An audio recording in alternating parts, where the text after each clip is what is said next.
નમસ્કાર સાથીઓ, આજે વાત કરવી છે પ્લાસ્ટિકના પ્રદૂષણ વિશે. આપ સૌ જાણો છો કે પ્લાસ્ટિકનું પ્રદૂષણ આપણા જીવન માટે કેટલું ખતરનાક છે અને ગંભીર પરિણામ નોતરનારું છે. એનાથી આગળ પ્લાસ્ટિકનું પ્રદૂષણ સમગ્ર સજીવ સૃષ્ટિને પણ બરબાદ કરનારું છે અને નાશ કરનારું છે. આ ગંભીર મુદ્દો અને એને લઈ એની અસરોને લઈ સરકાર સંપૂર્ણ મૂંગી છે.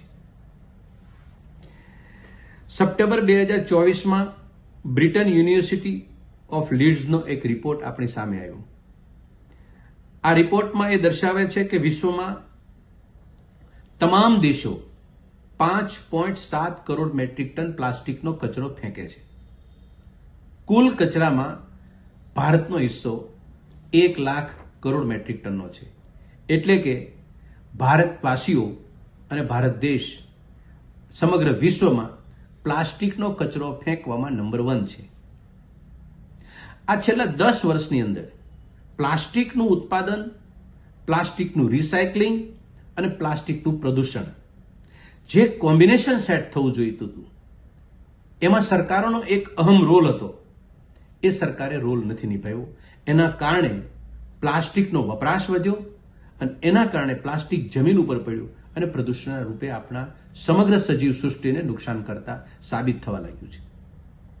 આ દુનિયામાં જેટલું પ્લાસ્ટિક ફેંકાય છે એનો માત્ર 10% હિસ્સો તે રિસાયકલિંગ થાય છે. ભારત એમાં બહુ પાછળ છે.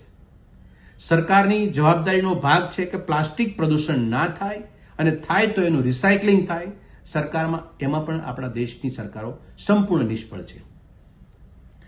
વિશ્વની અંદર પ્લાસ્ટિકની અંદર ભારત નંબર 1 હોવું એ મારા, તમારા અને સરકાર માટે એ શરમજનક બાબત છે. પ્લાસ્ટિકમાં અને એના પ્રદૂષણના મુદ્દાને લઈ આજે પણ ભારત સરકાર છે કોઈ ગંભીર પરિણામો આવવા છતાં પણ કોઈ કદમ ઉઠાવવા માટે જઈ રહી હોય એવા પણ દૂર દૂર પણ એના સંકેતો દેખાતા નથી. હું એક અહીં યાદ અપાવું કે દેશના પ્રધાનમંત્રી જે આજે છે એ છેલ્લા 10 વર્ષની અંદર એને 15 દેશોએ 17 વખત એનું આંતરરાષ્ટ્રીય લેવલે એનું બહુમાન ને સન્માન થયેલું છે. વિશ્વગુરુની દિશામાં એ પ્રધાનમંત્રી પોતે પોતાના સ્વાંગમાં એ જઈ રહ્યા હોય એવું દેશની સામે આ ચિત્ર આવી રહ્યા છે. 2018માં સપ્ટેમ્બર મહિનાની અંદર આ દેશના પ્રધાનમંત્રી નરેન્દ્ર મોદીને સંયુક્ત રાષ્ટ્ર સંઘે સર્વોચ્ચ સન્માન કર્યું. આ સન્માન જે છે એ આંતરરાષ્ટ્રીય સૌર સંગઠનના નેતૃત્વમાં હતું.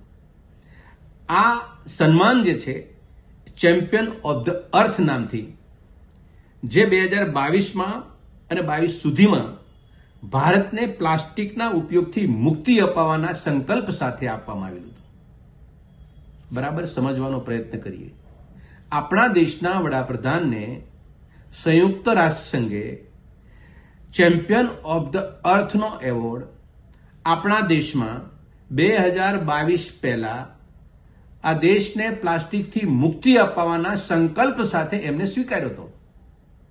2018ની વાત કરું છું. પરંતુ આજે 2022 ને બદલે 2024 છે. આપણા દેશના પ્રધાનમંત્રીએ પ્લાસ્ટિકને લઈ, એના પ્રદૂષણને લઈ, એનું અટકાવવાના મુદ્દા સાથે કોઈ આયોજન, કોઈ યોજના, કોઈ સ્કીમ આપણા સુધી પહોંચી ખરી? એક નાગરિક તરીકે આપણને સૌને સવાલ છે કે આ દેશના પ્રધાનમંત્રી એવોર્ડ તો લઈ લે છે, દુનિયા આપે એટલા, પરંતુ આ એવોર્ડ પાછળનો જે સંકલ્પ હતો એ એમને કોઈ પ્રકારે સિદ્ધ કરવાની મનસા ધરાવતા નથી.